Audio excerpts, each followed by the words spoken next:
Neal, congratulations. Obviously a big win over a legend of the sport. What's the feel after picking up a win like that? Man, it's like a bittersweet moment. I mean, knowing the kind of legacy Robbie Lawler carries in the sport, it feels amazing. The respect that I have for him is kind of disappointing, beating your hero, so to speak. But at the end of the day, I'm happy with the performance, and I'm excited to see what this does for my career. Yeah. I don't think it was hard to see going in that, the clinch would probably be good for you and staying at range would be good for you.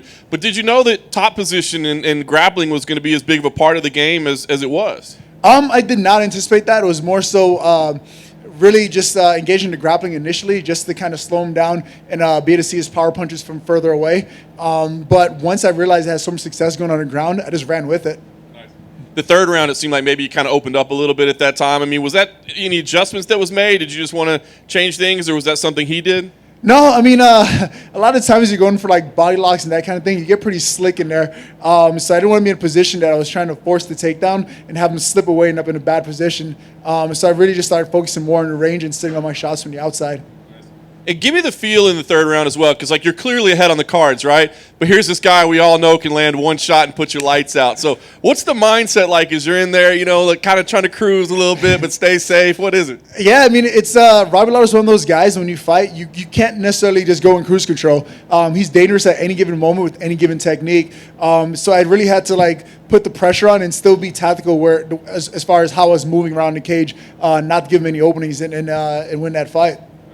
And last thing for me, 2020 is going pretty well for you so far. I know you're not the calling out type guy or anything like that, but it seems like you're consistently underrated and maybe not given the chances that you deserve. So what is it you feel you deserve right now? What do you want after this win streak that you put together? I definitely think this is a top 10 performance to get me a top 10 opponent before the year is over, and keep moving forward towards the title shot going into 2021.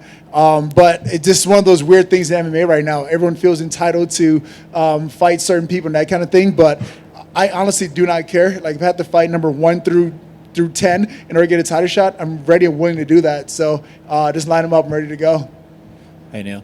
Speaking of call-outs and stuff, after your fight, Geoff Neal actually called you out and said he'd like to meet you next. Now, he's not quite ranked number 10. He's ranked number 11. But is that the sort of guy you'd be okay with meeting? Yeah, let's go. I mean, he was the one that was scheduled to fight for this fight. And that's kind of a frustrating thing going into this fight. Robbie Lawler is a guy that was on my radar for years. I mean, it popped on my Facebook a couple of weeks ago that I was actually, when he was the champion, I was one of the guys that was in a group to potentially fight him. It was me, Damian Maia, and Carlos Condit at the time. So I knew what I was capable of against a guy like Robbie Lawler. It was just frustrating that it took this long to finally get that fight. And the thing that goes with the fight like that now is everyone wants to say he's past his prime. He fought too late. He fought bad. No, I fought well. I went out there and did what I knew I could do against a guy like Robbie Lawler, whether it was tonight or 5 years ago. But fighting Geoff Neal, I think, secures it for me. Let me know I can take out these guys that are on hot win streaks and younger guys as well. Talking of Robbie Lawler, you've had a long career. We talk about the wins at welterweight and stuff like that. Is he the best name on your resume now? At this point, yeah. I mean, what he's accomplished in the sport, how long ago he was a champ and that kind of thing, he's definitely one of the highest guys that I've beaten so far in my career. Congratulations. Thank you. Neal, over here. Right here. Hey. So you're 3 in a row, 3 out of 3, undefeated since that year and a half off, man. I've been hearing so many amazing things from your teammates saying, man, Neal is the man. Nobody works harder than him. Is that what you can attribute to this amazing success? If so, what else? What else have you done that's making you like Neal Magny 2.0? Man, there's been a lot of things that happened over the last year for me. I mean, with the birth of my son, growing my family, having a solid coaching staff around me, just the motivation I have day in and day out going into the gym, I feel like it's been working in my favor and giving me that motivation I need to get these wins together.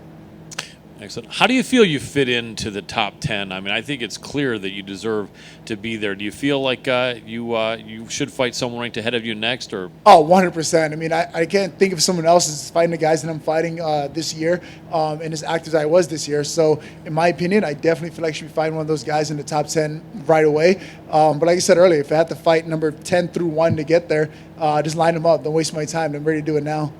Who are some of the people that helped you for this camp? Because you looked really good out there.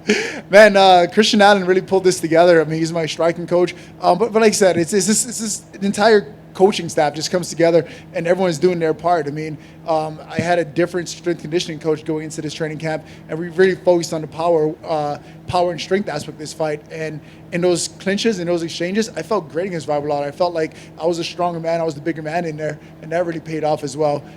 Cody Donovan putting our ground system together, Dave Zabriskie putting our wrestling together. I feel like across the board, I just made strides, and it's because of the guys in my corner. Absolutely. You look very composed in there. Your fight IQ looks like it's off the chart, so keep it up. Congratulations. Awesome. Thank you so much. Neal, right here. Jim Cool. Greasehaber, cage side seat. Just a quick one about your mindset and how you're different as a fighter now. How much so than you were before? The 1.5 year layoff, what changed, and how do you see things differently and approach things differently in there now? The biggest thing for me is just that attitude going into the cage. Before it's like, I'm going to go out there and I'm going to try to win the fight. I'm going to try to get this done. Right now, I just took that excuse away. I'm not going to go out there and try. I'm going to go out there and get it done. And if I come up short, screw it. I'll get back to the drawing board and I'll figure it out. But my attitude going to the cage now is getting it done. It's not just trying and attempting. It's actually getting it done and getting my hand raised. What about the time away and some of the things that maybe you focused on to give yourself a different perspective as you got a little bit older and advanced in your career? Yeah, so the time away really helped me because when you're fighting so often, it's real easy to just kind of go with what works and not really address any of the weaknesses or things you can improve on. The time away really forced me to do that. I mean, one of my coaches literally said, like, hey, you're like Batman with like 18 utility belts on right now. How about you set down 12 of those utility belts and focus on the 6 things you do well? And that's kind of been the focus going into 2020. Like, I know I can do a variety of different things in this sport, in this cage, in this game, but what do I need to be successful in each fight and bring those tools to the cage? What about your son? How much has being a dad to him changed you over this amount of time? Man, it's amazing. I keep joking, saying that I just secured his college fund tonight, but that's definitely a motivation for me. I mean, I didn't have a father growing up, so being in a position now that I have a son, I don't want to not leave him with everything that I didn't have. So every opportunity I have to provide for him, I want to take full advantage of it. Thank you, man. Congrats. Thank you so much.